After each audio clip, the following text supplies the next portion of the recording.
Dice, mis hermanos, en esta clase ya transicionamos a la última etapa que vamos a estudiar en nuestra primera P del curso de la hermenéutica, el pasado de la hermenéutica. Y hemos visto la iglesia primitiva, hemos visto la Edad Media, la Reforma, los puritanos, y ahora vamos a la Edad Moderna, la iglesia moderna. Y empezando más o menos en la Ilustración en el siglo XVIII, los años 1700. Y vamos a hablar de lo que se llama la crítica histórica.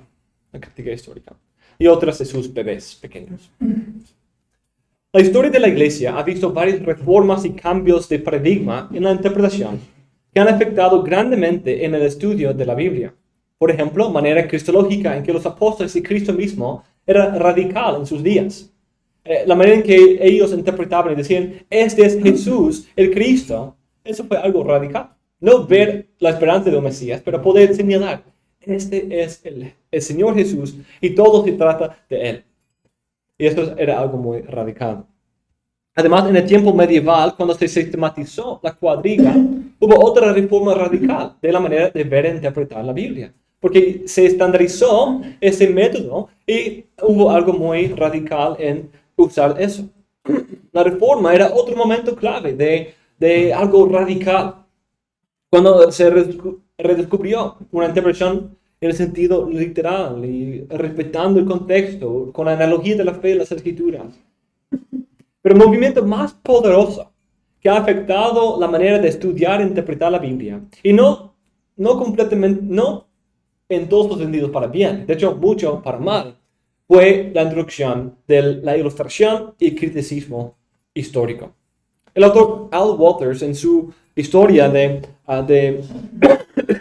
este método, dice, el surgimiento de la crítica histórica, inspirada en la Ilustración, introdujo así una enorme discontinuidad en la historia de la interpretación de la Biblia, sobre todo del Antiguo Testamento. Es difícil exagerar la radicalidad de esa continuidad. Es mucho mayor que la existente entre la interpretación tipológica y alegórica en la época patrística o la existente entre los enfoques hermenéuticos medievales y los de la Reforma. Como vimos al principio de la Reforma, cuando empezamos la Edad Media, notamos varias cosas que seguían consistentes desde Cristo hasta los reformadores. Todos creían en la autoridad divina de la Biblia, aunque ponían a veces la iglesia al lado o por encima, pero creían en la autoridad divina de la Biblia. Todos creían que Cristo era el centro de la Biblia, el enfoque de la Biblia. Todos creían eso, todos los cristianos ortodoxos creían eso. Todos veían la inspiración del Espíritu Santo en todas las partes diversas. Todos veían la necesidad de iluminación y un corazón humilde y dependiente en la interpretación. Todos veían eso. Pero aquí vemos que ya no se acerca a la Biblia con una sumisión a la autoridad divina, sino poniendo a prueba la Biblia bajo la razón humana, comparando y examinando, criticando con la razón humana a la Biblia. No yendo con presupuestos bíblicos sometidos a la palabra de Dios, buscando discernir la voz de Dios en su palabra, dependiendo de la iluminación del Espíritu, sino buscando las evidencias de su razón humana y buscando las evidencias de su parte de divinidad, y también dependiendo de sus estudios científicos o históricos, arqueológicos, y no de la iluminación.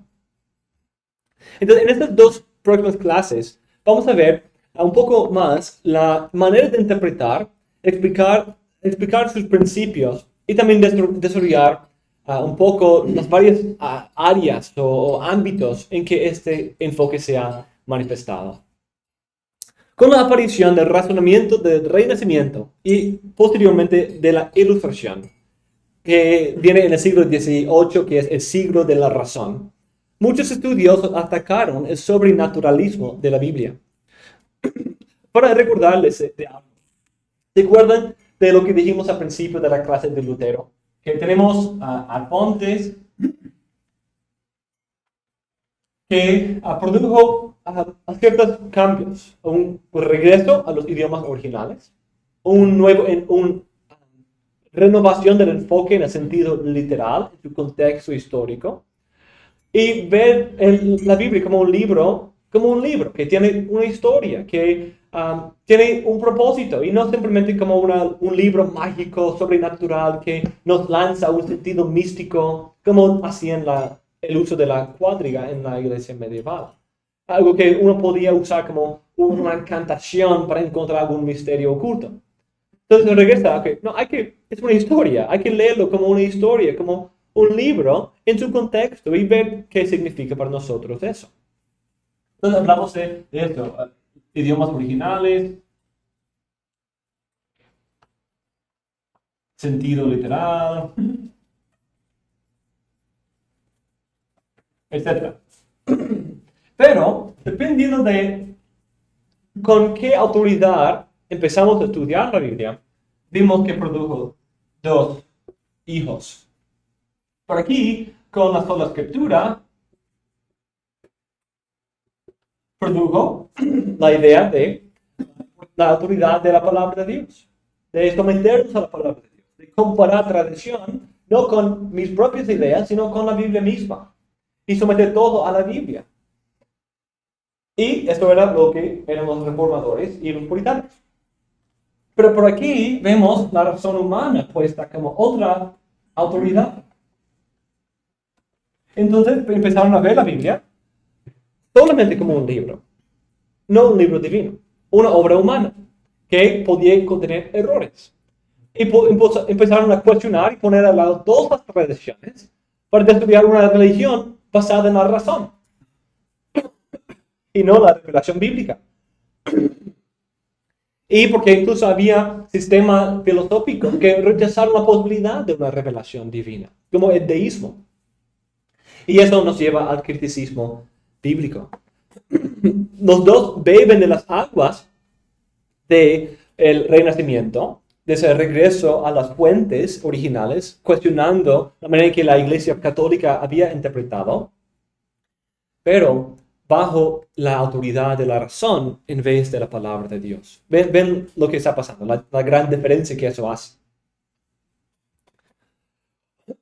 Dos autores, Thomas Hobbes y Benedicto Spinoza, hacen esto.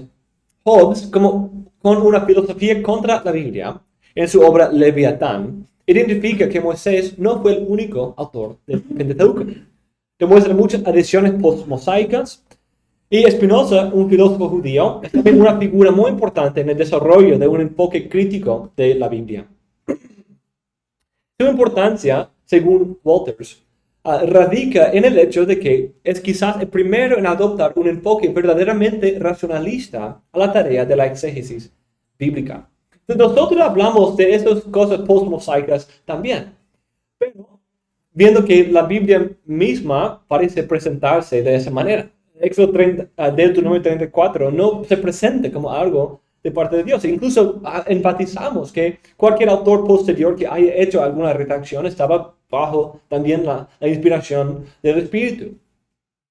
Y estas cosas. Pero aquí vemos algo que sin un fundamento bíblico, un entendimiento correcto bíblico de la inspiración, como lo que nosotros tratamos de establecer, puede llevar a una directoriación, una erosión de ese fundamento, diciendo, mira, no es como se suponía, no es como muchos judíos o incluso cristianos pensaban de esto.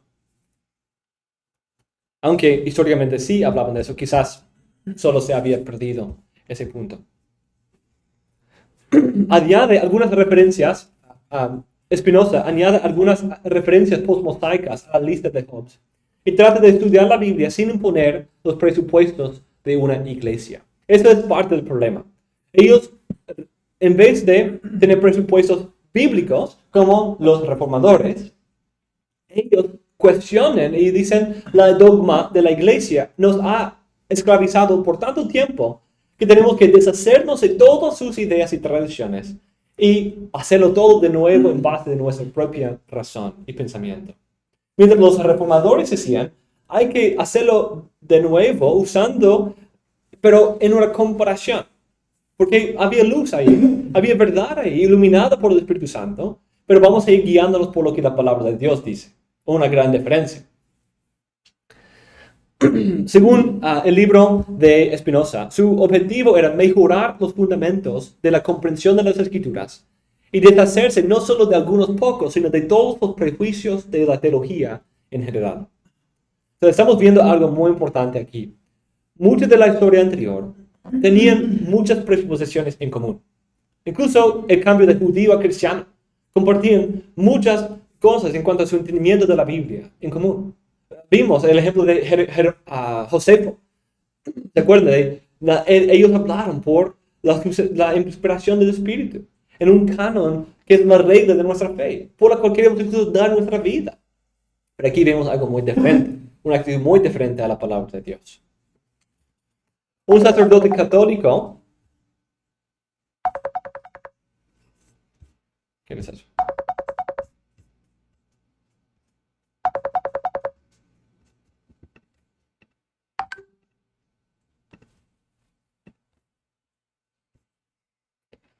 Esta diferencia también viene o vendría de la distinción en cuanto a la inspiración.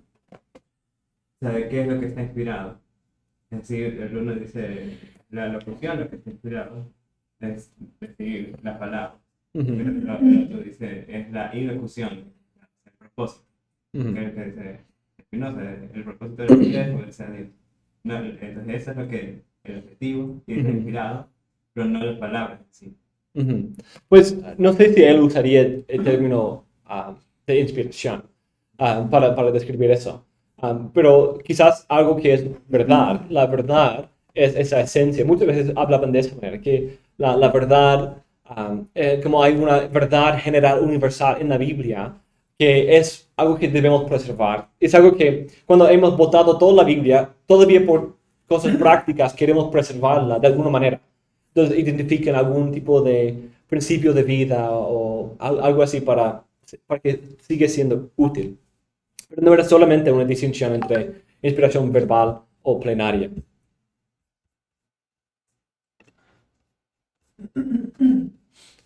Richard Simon, un sacerdote, un cura católico, escribió un libro, Historia Crítica. En ese libro niega las fechas tradicionales de muchos de los libros, como el Pentateuco, y dice que el Pentateuco no puede ser obra de Moisés. También dice radicalmente que no es necesario que la Biblia sea revelada. Dice que la verdad cristiana puede ser preservada sin ser escrita, a través de la tradición de la Iglesia. Más aún, dice que la escritura no es necesaria porque solo tiene autoridad cuando está de acuerdo con la tradición eclesiástica. Eso es un poco diferente, pero también algo que está en contra de esa idea de la sola escritura. Entonces, si rechazamos la Biblia como los otros, ¿dónde podemos ver algo útil? Y para él es puramente en la Iglesia. En estos eruditos vemos el comienzo de una enemistad hacia el Antiguo Testamento y con tiempo llegó también a tocar el Nuevo Testamento. Algunos eran secularistas y a otros dentro de la Iglesia. El Renacimiento produjo la posibilidad de encontrar la verdad e incluso estudiar la Biblia sin someterse al dogma de la Iglesia. Cuando los reformadores adoptaron este principio, les llevó a rebelarse contra la Iglesia en la doctrina, la práctica, la traducción de la Biblia, pero siguieron rigiéndose por una sumisión suprema al Dios de las Escrituras y a la autoridad de la Biblia. Sin embargo, el Renacimiento también tuvo el efecto de producir un pensamiento más libre que se acercó a la Biblia sin esa misma sumisión que hubo entre los reformadores y sin la sumisión a la Iglesia que se encuentra entre los varios católicos. Sin embargo, una nueva aproximación a la Biblia no era realmente una aproximación más objetiva o científica, sino que era una sumisión de la evidencia bíblica a sus propias presuposiciones que se formaban más a través de la razón humana que de la teología. Es interesante que esas menciones de referencias postmosaicas en el Pentateuco no son cosas nuevas. No son cosas nuevas. No es ellos que lo identificaron, sino es ellos que lo identificaron sin una sumisión a presuposiciones bíblicas y una afirmación clara de la autoridad de la Biblia. Es muchas veces la misma evidencia que siempre ha existido. No siempre, pero a veces introducen otras cosas. Pero muchas veces es tratar con los mismos fenómenos que otros cristianos han tratado o los judíos han tocado. Pero ahora sin una sumisión a la autoridad bíblica y como una sobrereacción a una fe superficial o a una imposición de parte de la Iglesia Católica. Un autor reconoce ese punto también. Para pensadores como Grocio, Hobbes y Spinoza, no fue tanto el desarrollo de nuevos métodos críticos lo que obligó a abandonar el antiguo modelo de la realidad como el abandono del modelo tradicional de la realidad derivado de la Biblia o su cosmovisión, lo que impulsó el desarrollo de nuevos métodos.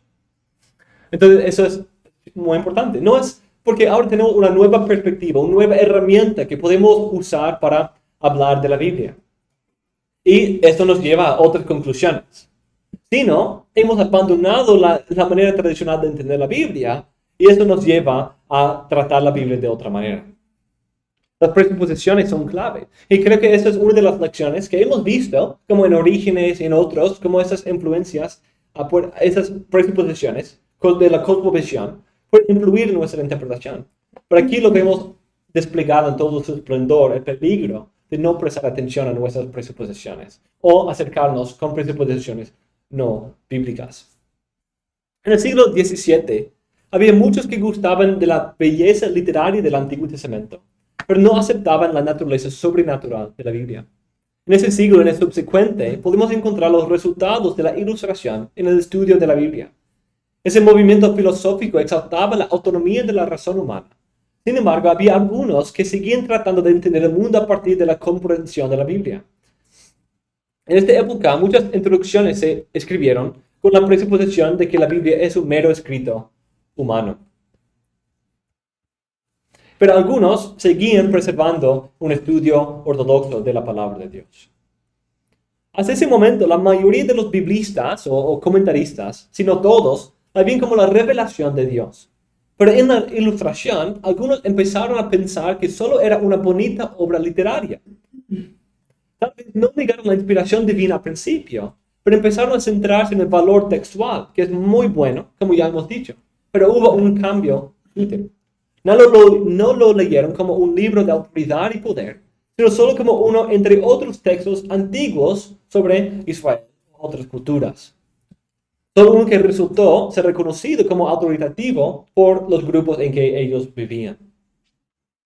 Se empezaron a comparar el Antiguo Testamento con otros textos, como del Oriente, Antiguo Oriente Próximo. Estamos hablando ahora de los años 1800. Y sin entender las diferencias de cosmovisión fundamentales, vieron las similitudes entre los textos antiguos y empezaron a decir, mira, la Biblia simplemente es el producto de su tiempo. Como el épico de Gilgamesh o de otros documentos de Egipto o de Babilonia. O simplemente están tomando prestado esas historias del diluvio, de la creación, de esas fuentes. Empezaron a pensar que no era un libro único y especial, sino que tenía partes en común con los demás libros de la época. Entonces, es algo importante entender cómo eso funciona. Nosotros no decimos, entonces no hay ninguna semejanza entre la Biblia y esas otras culturas. Porque la evidencia es ahí. Pero es cómo lo analizamos. ¿Bajo qué prejuicios, bajo qué presuposiciones analizamos esa evidencia? Ese es el punto en tela de juicio aquí. Y es por eso que muchos, viendo eso, dijeron, que mira, es completamente humano, como todos los otros libros. Pero nosotros podemos ver esa misma evidencia, que hay una relación. Es una cosa existir y es otra cosa ser dependientes el uno del otro. Pero la realidad es que esa conexión existe y ayuda incluso a entender lo que Dios estaba haciendo en su palabra. La razón que Él decía ciertas cosas, que Él afirmaba ciertas cosas, nos ayuda a ver incluso a veces polémica en contra de esas otras naciones, en esas otras culturas. Muchas veces así sucede. Sin embargo, cuando decimos que contiene la palabra de Dios y no es la palabra de Dios, es muy difícil averiguar cuándo es la palabra de Dios y cuándo no. Entonces, ya empezamos es Descenso. Un descenso resbaloso. ¿Cuál es esa frase? Está descendiendo, pero el descenso está muy mojado y puede... Sí, entonces como empiezan a descender, pero rápidamente uno puede ir al profundo cuando solo quería ir un poco más abajo. Por lo tanto, tratando de encontrar una manera por la cual pudieran negar completamente la inspiración. Por lo tanto, estudiaron más y se alejaron completamente de presuposiciones bíblicas. Comenzaron a afirmar que la Biblia era solo la obra de hombres antiguos, a los que la cultura antigua prestó mucho. Para demostrar estas teorías comenzaron a utilizar diversas formas de crítica literaria. Así desmenuzaron la Biblia y trataron de reconstruir las fuentes históricas, literarias y culturales de estos fragmentos.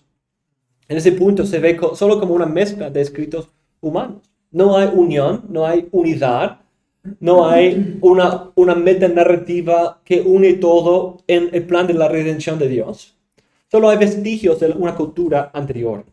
No es un libro especial, no es ciertamente un libro inspirado. Es solo la obra de algunos hombres en un pasado no tan antiguo, ya que ya movieron las fechas más cerca de nosotros. Y muchos en el tiempo de Josías. Un segundo enfoque se centró en la historicidad del Antiguo Testamento.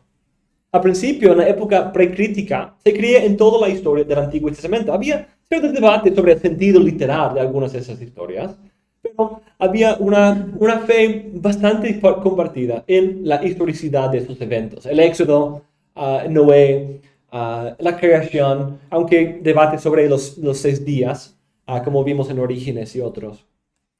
Y Cristo incluso lo veía como un registro fiel de la historia que contiene, en su registro y en su interpretación. Pero algunos dieron unos pequeños pasos en la dirección del liberalismo. La historicidad de la Biblia no se negó desde el principio, sino el primer paso se dio cuando algunos empezaron a pensar que el objetivo del Antiguo Testamento era simplemente dar la historia de Israel. Es lo que hace, pero no es lo único que hace. Se convirtió en una manera para ser estudiada. Al compararlo con la historia de Egipto o Mesopotamia, encontrar otros problemas. En lugar de negar la Biblia, simplemente dijeron, es difícil, no puedo conciliar esos problemas, pero voy a creer antes. Voy a dar un paso de fe y creer en la Biblia a pesar de la evidencia. Tal fe está condenada a caer. Y así fue. Lo que hay que subrayar es que no fueron las nuevas evidencias de la Biblia o de otros lugares las que alteraron la metodología y por lo tanto los presupuestos, sino que fue la aplicación de nuevos presupuestos al análisis de las evidencias de la Biblia en su conjunto lo que produjo nuevas metodologías particulares para el estudio de la Biblia.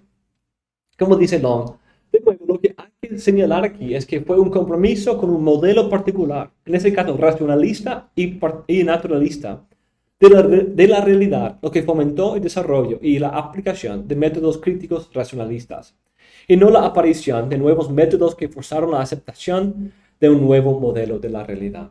Entonces, parte de dejar las presuposiciones bíblicas era el empezar a rechazar las cosas milagrosas o sobrenaturales de las Escrituras.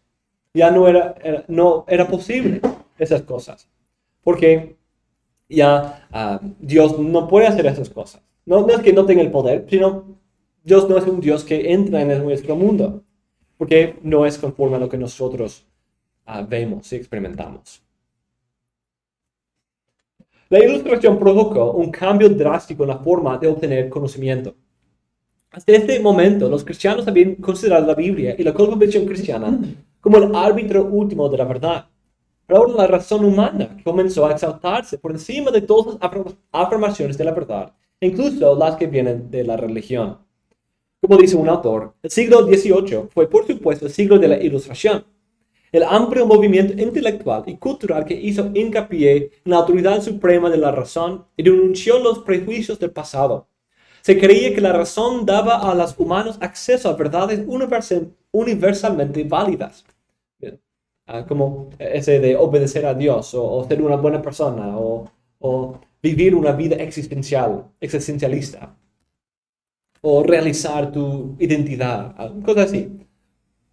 Todas las pretensiones de conocimiento, incluido el religioso, eran llamadas a justificarse ante el juez supuestamente imparcial de la razón. Pero ese es el problema, la razón no es un juez imparcial. Por eso, toda la religión debe someterse a la razón. Y por eso muchos filósofos hicieron deístas, porque creen que la religión deísta, que cree en un Dios creador, pero incapaz de entrar al tiempo y el espacio, por medio de una revelación o un milagro, puede ser la única religión completamente defendible sobre la base de la sola razón humana.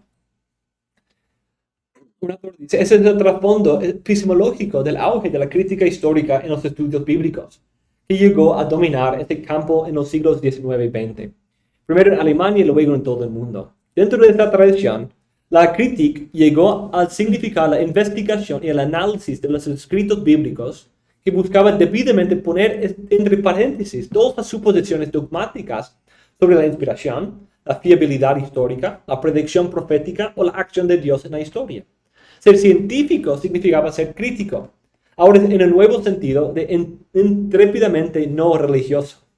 Y esto a su vez significa ser voraussetzungslos, o sin presuposiciones. Vamos a dejar el alemán para los alemanes. Influido por la exaltación de la razón del hombre por parte de la Ilustración, el criticismo histórico puede considerarse como una armonía humana, autonomía humana aplicada a la historia de la Biblia. Daniel Trimmer dice, la crítica histórica puede conceder una autoridad casi ilimitada a la razón humana. Presupone la objetividad del lector, así como un universo no teísta o al menos deísta en el que Dios no interviene de ninguna manera y aborda la escritura como un producto puramente humano. Esa nueva metodología depende de dos fundamentos básicos. Aquí es una de las preguntas ahí en el manual. No les di el manual, está ahí impreso arriba. Ya después. La autonomía de la razón humana, en primer lugar, y tres cánones de la crítica histórica. Entonces, los dos fundamentos de esa metodología son la creencia en la autonomía de la razón humana y tres cánones particulares. El primer fundamento fluye directamente del deseo del hombre natural de exaltar su propia mente por encima de la verdad, y fue arraigado en el sistema filosófico de pensamiento occidental desde la Ilustración. Este principio niega a priori la inspiración divina, la autoridad de las escrituras y la necesidad de la fe. Por extensión, se pierde también la conexión entre los dos testamentos. Si la Biblia dice que fue inspirada, pero la historia que cuenta es errónea, entonces algo debe estar mal, ya sea la historia que estudié o la Biblia y sus presuposiciones. Y cuando presuponemos la autonomía de la razón humana y vemos la razón como una manera más segura y objetiva de observar las cosas y no la autoridad de la Biblia, creemos más en nuestros estudios que en la Biblia. ¿Cierto? Y por lo tanto, en la Ilustración hubo tanta enemistad con el Antiguo Testamento. Al principio, el Antiguo Testamento era fiel en algunas partes, pero en otras era falso, especialmente el Pentateuco. Pero si decimos que no se puede confiar en algunas partes, no se puede confiar en ninguna parte. Así que la historicidad del Antiguo fue desechada. Eso nos enseña la importancia de las convicciones o presupuestos del corazón del estudiante de la Biblia. Como dice Long, los compromisos intelectuales y espirituales básicos del historiador individual ejercen una influencia inevitable, incluso dominante, sobre qué reconstrucciones históricas le parecerán plausibles a ese historiador. Si empezamos a pensar que la Biblia es solo algo para estudiar y no algo para disfrutar, amar, respetar, reverenciar, empezamos a caer. La vida de los presupuestos bíblicos comienza con la no aplicación de las mismas y el uso de metodologías que las socavan sutilmente o que desvían nuestra atención del verdadero lugar de autoridad. El erudito al que se atribuye la sistematización del método histórico crítico es Ernst Troeltsch. Troeltsch desarrolló tres cánones o principios rectores para el estudio de la historia: crítica,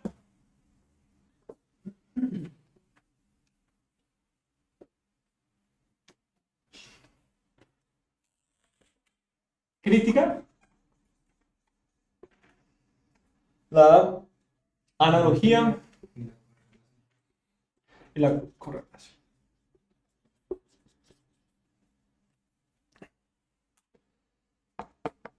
El primer principio de la crítica define de forma diversa. Se define de forma diversa. Pero James Barr da esta explicación, un autor muy importante de la perspectiva crítica. Esa lectura histórica es, diría además, crítica. En este sentido, ya que acepta la posibilidad de que los acontecimientos no sean, de hecho, tal y como se describen en el texto, que las cosas suceden de manera diferente, o que el texto haya sido escrito en una época diferente, o por una persona diferente. Ninguna operación es genuinamente histórica si no acepta ese componente crítico. En otras palabras, el crítico está analíticamente implicado en ser histórico. Entonces, ¿qué es el sentido de crítico a la luz de ese texto? Es venir al texto sin cualquier presupuesto acerca de la veracidad de lo que el texto está diciendo. El texto va a hacer muchas afirmaciones, pero yo tengo que mantener el derecho de cuestionar cualquiera de ellas. Esa es la actitud crítica aquí. Para que sea verdaderamente histórica, el estudiante de cualquier historia, incluida la Biblia, debe abordarla con la comprensión de la probabilidad de error y del hecho de que el acontecimiento sea de otra manera de lo que se relata. Algunos pueden aplicar este método siendo críticos, no con la fuente en sí, sino con la propia comprensión de esa fuente. A veces es bueno tener ese tipo de crítica aplicada de una manera en que yo sé que la iglesia ha interpretado ese texto en maneras diversas y algunos de ellos pueden haber estado equivocados. Entonces yo quiero estudiarlo y ver cómo lo que realmente dice a la luz del contexto, la analogía de la fe, la analogía de las escrituras, como hacen los reformadores. ¿Okay? Es posible que ese texto haya sido interpretado de manera equivocada por mucho tiempo. Y hay que considerar eso. En ese sentido, los estudiosos teístas pueden acercarse a la Biblia, pero estar dispuestos a que su interpretación del texto se vea alterada por las evidencias analizadas a la luz del texto. Por ejemplo, el cambio de un entendimiento geocéntrico o heliocéntrico del universo. Era algo que, aunque tenemos que considerar que la iglesia ha estado equivocada en ese punto por muchos siglos.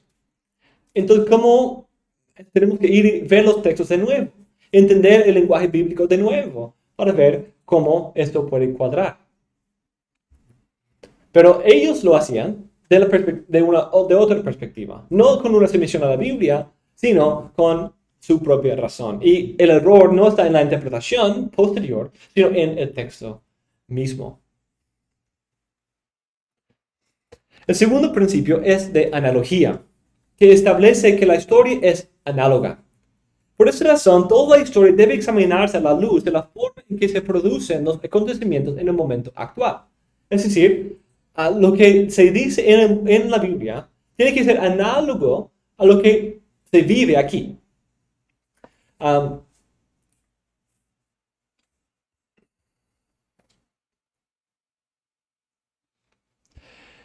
Entonces, nosotros no experimentamos visiones divinas, encuentros con ángeles o demonios, milagros, revelaciones divinas, o otras actividades especiales de Dios.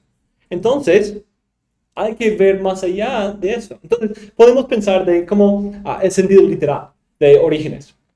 Y cuando el sentido literal no tiene sentido, vamos a una alegoría, una metáfora. Pero cuando nuestra presuposición es en Orígenes, ¿cierto? Esa es una buena ilustración. En Orígenes vimos cómo su filosofía platónica podía influir en lo que era para él sin sentido. Y dónde buscar una metáfora. Un sentido místico o espiritual. Ellos también hacen algo parecido. Pero su filosofía dice a priori, antes de llegar al texto, no hay milagros, no hay intervenciones divinas, no hay seres espirituales y angélicos, solo lo que podemos ver y lo que podemos experimentar. Entonces, cuando esa es nuestra opinión, nuestra presuposición, y llegamos a la Biblia, todo está sin sentido, almost. Casi todo está sin sentido. Entonces, hay que considerar, de ahí examinar, ¿qué realmente quiere decir? Entonces, cuando Cristo caminó por el agua, realmente estaba caminando por encima de una isla que había formado por la tormenta, que puso un monte de arena ahí y estaba por encima de eso. O que hay que siempre hay una interpretación para los varios milagros. El niño que tuvo su pescado y su pan, realmente Cristo no hizo eso, dividirse entre 5,000, eso es imposible. Eso no pasa. Pero lo que sucedió fue que su acto de generosidad animó a todos los demás a compartir su comida. Entonces terminó que todos tenían suficiente porque todos compartieron. Esas son algunas maneras en que eso sucede. Que yo ya me acerco al texto diciendo, eso no es como las cosas funcionan. No es posible que funcione de otra manera. Porque ¿quién es la autoridad? Mi razón. Pero tristemente mi perspectiva es bastante limitada. Porque he vivido solo pocos años en una pequeña parte del mundo, en una cultura y con una experiencia limitada. Entonces obviamente vemos un problema en esto. La esencia de este principio, tal y como se entiende y aplica comúnmente, que la experiencia presente proporciona el criterio para hacer juicios de probabilidad sobre lo que puede o no haber ocurrido en el pasado. Todo lo que se ajusta a la experiencia humana normal o habitual puede calificarse de suceso, algo histórico. Ese principio es el que más se utiliza en contra de la narrativa bíblica. El libro de Job ofrece un ejemplo interesante. Job vio inmediatamente las causas secundarias: tormentas, ejércitos, invasores, incendios y enfermedades. Todas esas cosas las vemos ahora también. Y son las que utilizan para reinterpretar la acción divina en el pasado. Sin embargo, el lector de Job tiene más información que Job en medio de su sufrimiento que le ayuda a entender lo que está pasando. Y es que eso es una batalla espiritual. Eso es una realidad divina de la soberanía de Dios detrás. Eso es algo que sucede aquí también. Dios está tan activo hoy como antes. No tan abiertamente como antes, pero está activo, solo tenemos la perspectiva limitada. Como quizás Job era un poco limitado en su perspectiva porque él vio los medios, pero no vio el consejo divino. No vio ese concilio de los hijos de Dios. No vio esa conversación. Nosotros lo vemos porque tenemos la palabra de Dios. Y es lo mismo. Nosotros podemos ver la realidad espiritual de nuestro mundo. La realidad de guerra espiritual, la realidad de la gracia de Dios preservando a su pueblo. Podemos ver eso porque tenemos la palabra de Dios que nos ayuda a ver el mundo. Pero cuando es mi experiencia limitada que determina el mundo, tengo que reinterpretar esas cosas.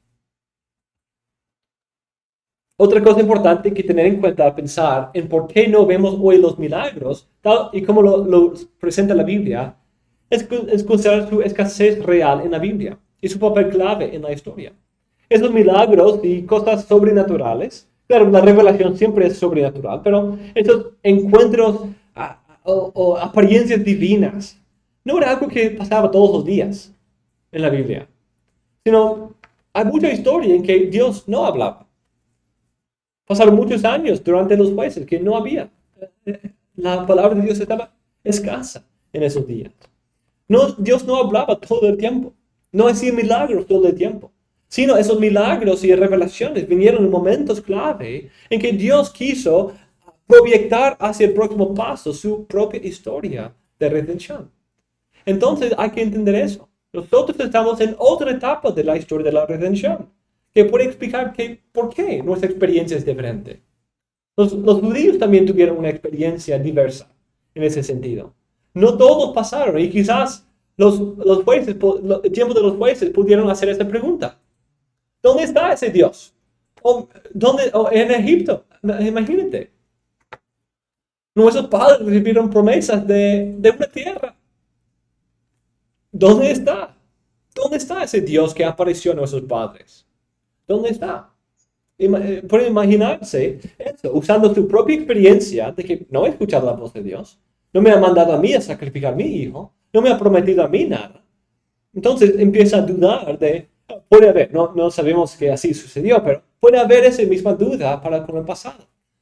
Entonces, la razón que hoy lo experimentemos, el hecho de que hoy lo experimentemos, también significa, hay que considerar dónde estamos en esa historia de Dios. ¿Por qué eso no sucede? Y nosotros, como sensacionistas, tenemos una respuesta a eso. El último principio es correlación. Esto es algo muy importante y acompaña la analogía. ¿Cómo suceden las cosas hoy? Por causas y efectos. Hay cosas de la sociedad, de la cultura, tecnología, arqueología, las cosas físicas que usamos, que forman nuestra manera de pensar, que causan que las cosas sucedan. Un ejército invade otro, no porque es enviado por Dios como un juicio sobre ellos, sino porque quiere más dinero.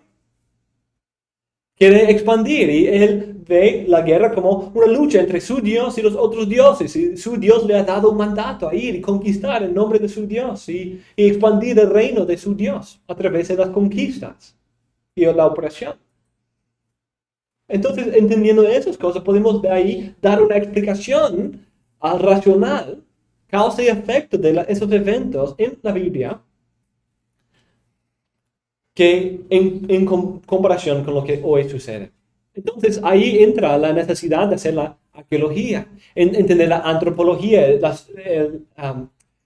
sociología, entender cómo funciona el ser humano. Y de ahí tratar de discernir cómo esas cosas sucedían de verdad, estudiando la biología, la geografía de la área y otras cosas para entender esas cosas y poder explicarlo en una manera racional. Esas cosas pueden ser útiles porque Dios usa medios muchas veces.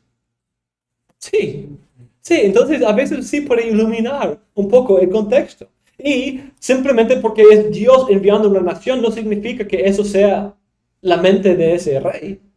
En ese ejemplo que di. La Biblia incluso tiene una categoría para eso. Para hombres pecadores haciendo sus pecados, pero al mismo tiempo Dios usándolo para sus fines. La Biblia usa esa imagen mucho en José y sus hermanos, en Cristo y en esos reinos, como en Habacuc. Ese es el problema, ¿cierto? Que Habacuc dice, ¿qué vas a hacer con tu pueblo? Son tan injustos. ¿Cuándo vas a actuar? Y dice, no te preocupes, voy a enviar a los caldeos para juzgarlos. ¿Cómo vas a enviar a los caldeos? Los caldeos son más injustos que nosotros. Y dice, de ahí voy a volver a juzgar a ellos.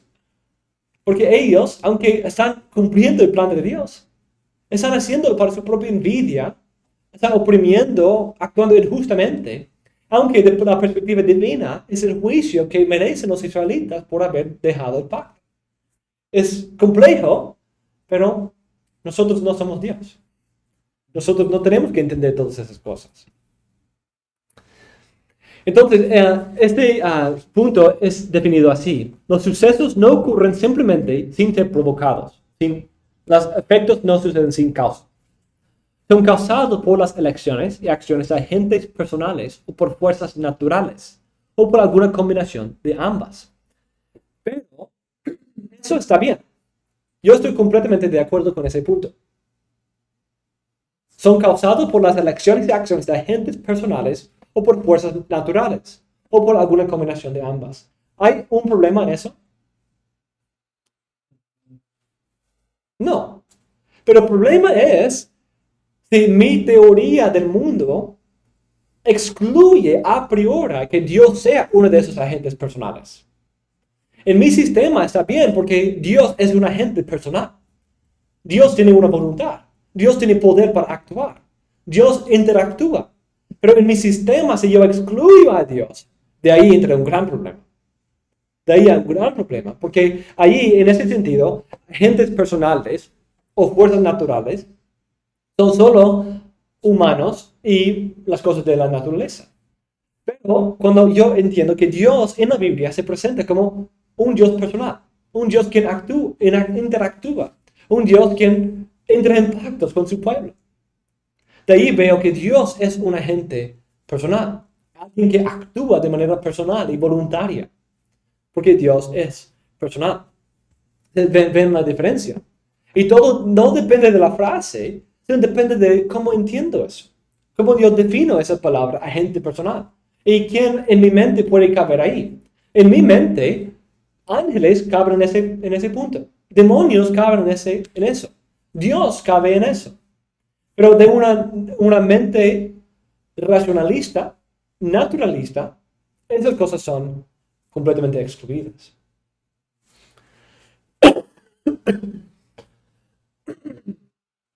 Esta metodología y su utilidad,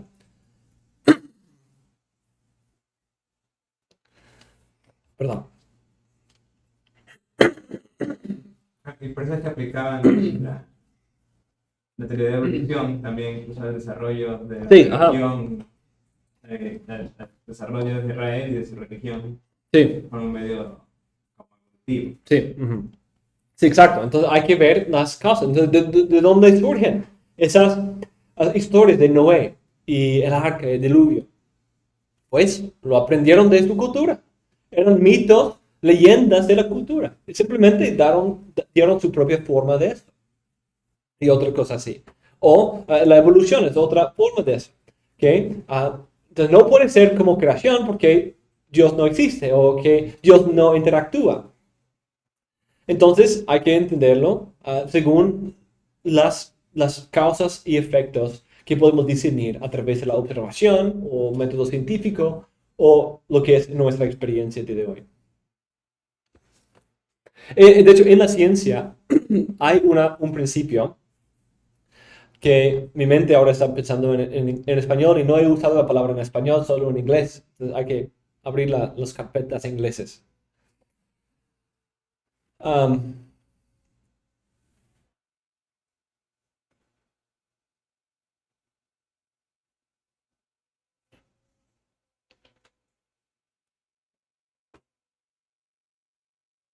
Están perdidas. Pero la idea es el principio de uniformidad. El principio de uniformidad. No sé, esa no es la palabra, pero esa es la idea. Y porque cómo funciona cosas como el fechar algo con el carbón 14 o algo así. ¿Cómo funciona?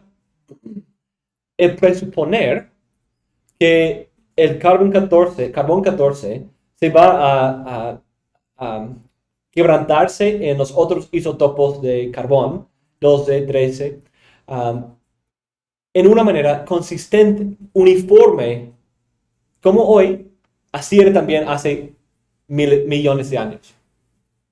Hay que presuponer eso, o no podemos hacer la ciencia. Pero es una presuposición. Es una presuposición necesaria para que sea útil, porque si no es así, las fechas que damos de pasado realmente no tienen mucho sentido. Porque si en un tiempo, si carbón 14 no existía tanto, o ¿cómo se llama? Half-life. Vida media. La vida media de carbón 14, que como el tiempo que tomaba para que se dividieran estos otros isótopos, esa es la palabra, cambia. Entonces, no tenemos algo fijo en que comparar. No podemos hacer. Tenemos que suponer que siempre es igual en cualquier circunstancia, en cualquier momento. Pero no se puede, no creo que sea. Sí creo que hay patrones, pero el mundo cambia. Las cosas cambian. Sí. Lo que mi esposa me dice, Qué pena. desde ayer está bien mal, Mm, entonces le estaba ayudando a mm, de Oscar Ujú. y está bien mal. qué ¿Me pena. puedo retirar? Sí, está bien, hermano. Escúchame. Te cuida bien de tu esposa.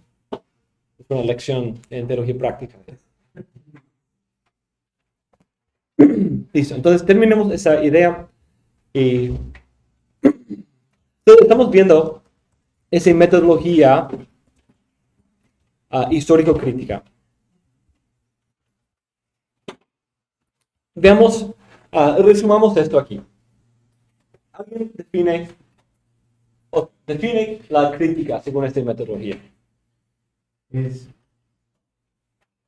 es llegar con un enfoque en el cual no dejo que la escritura me ponga lo que ella dice, sino que yo mismo Ujú. voy hacia ella desde libre de todo pensamiento, Sí. incluso de que la escritura misma me... Sí, ajá. Libre de todo pensamiento. ¿Y alguien quiere agregar algo a eso? Que no hay nada que no se pueda debatir. Sí, ajá. Ya, como en un sentido, no hay nada intocable. Ajá. No hay ningún dogma. Como esa es la idea, ¿cierto? La iglesia tiene dogma. Esas son las cosas intocables. Si tocas esto, chao. ¿Sí o no? Las cosas que dicen claramente, igual pueden cuestionar. Sí, ajá. Entonces tenemos que poder cuestionarlo todo. No significa que tenemos que cuestionarlo todo y decir que nunca tiene la verdad, sino tenemos que tener esa posibilidad de criticar, cuestionar y estar abiertos a que sea de otra manera. Entonces, Perdón. Pero esa es la parte de la crítica. ajá, Decir, voy a acercarme al texto libre de presuposición. ujú. Supuestamente. Exacto, porque ya al texto libre de presuposiciones ya estoy dando una presuposición Ujú, sí. como tal. Sí. Pero no más. Mis presuposiciones o mis conclusiones en realidad se derivan casi la mayor parte de acuerdo a las presuposiciones. Sí, las presuposiciones son clave. Y siempre influencian y determinan. Las presuposiciones pueden cambiar. Nosotros hemos todos pasado de presuposiciones no bíblicas y estamos en un camino a ser más bíblicos. Pero, entonces, pueden cambiar, pero siempre influencian.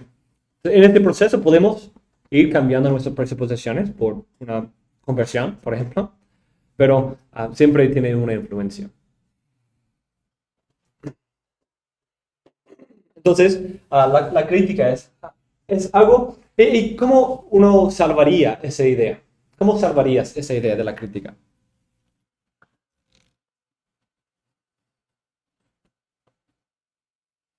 En un sentido, yo puedo ir a la Biblia con una actitud crítica en este sentido, de que yo puedo haber estado equivocado sobre ese texto.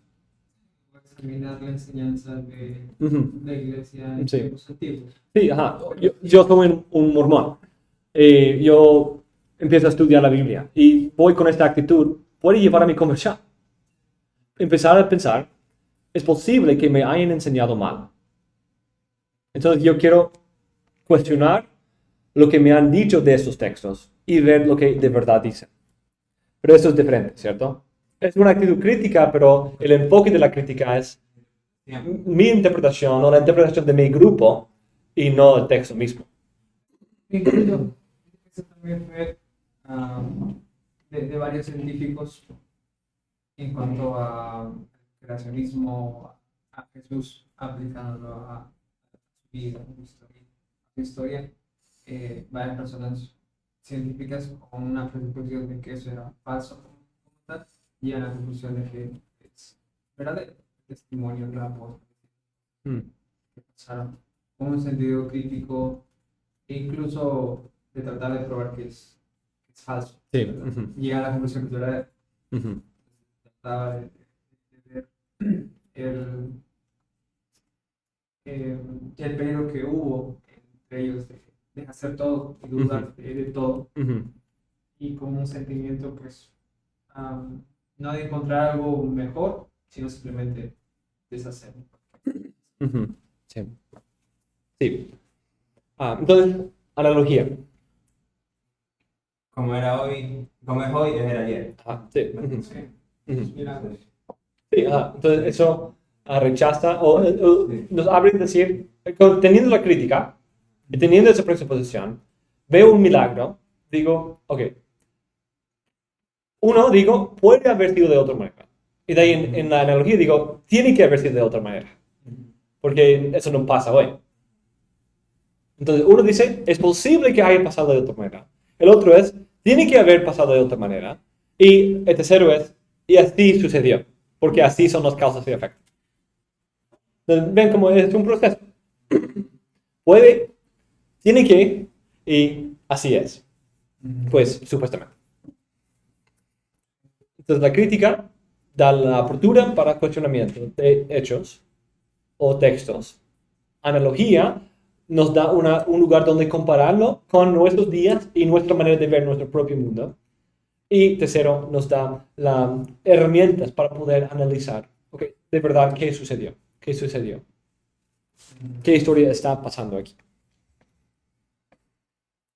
Algunas veces son rechazados completamente, como quizás el diluvio, y decir que simplemente son mitos para señalar algún punto tomados de su cultura, pero realmente no tienen ninguna base histórica, una leyenda.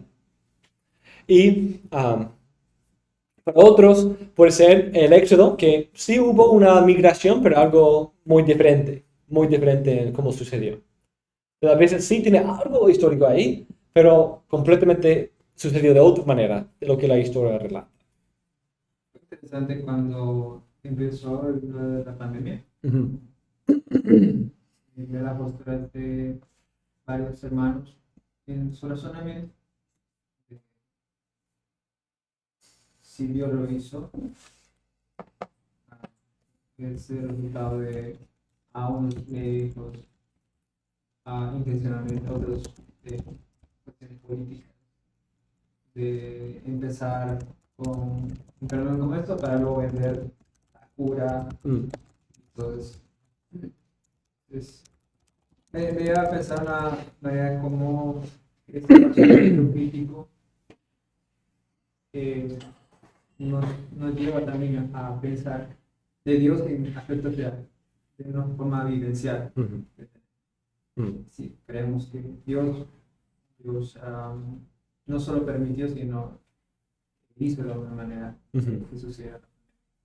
Lleva a otros aspectos también. Entonces,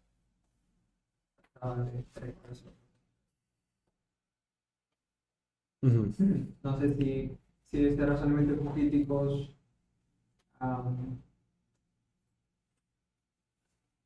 es resultado simplemente de la razón como tal y son válidos para nuestra interpretación, en este caso de algo práctico que la gente está viviendo, porque eso implica muchas cosas también en la persona, su pensamiento hacia Dios, porque para muchas personas eso no puede venir de Dios.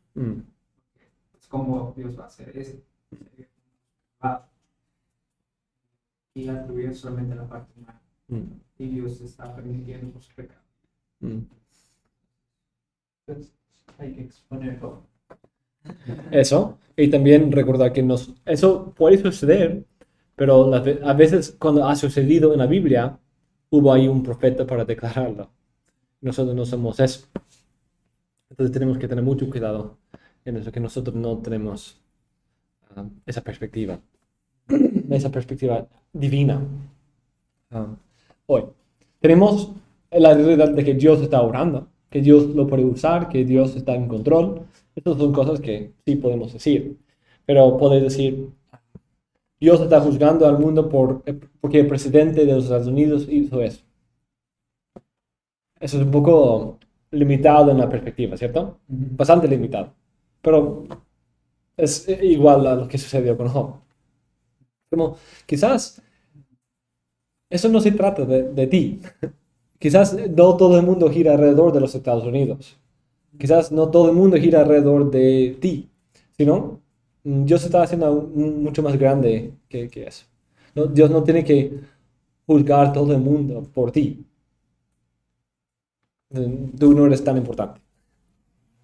Pero a veces sí tenemos ese pensamiento.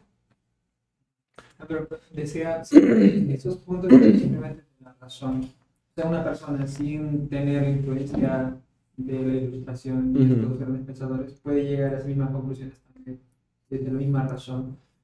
Los amigos de Job lo hizo. Excluir a Dios de todas las cosas.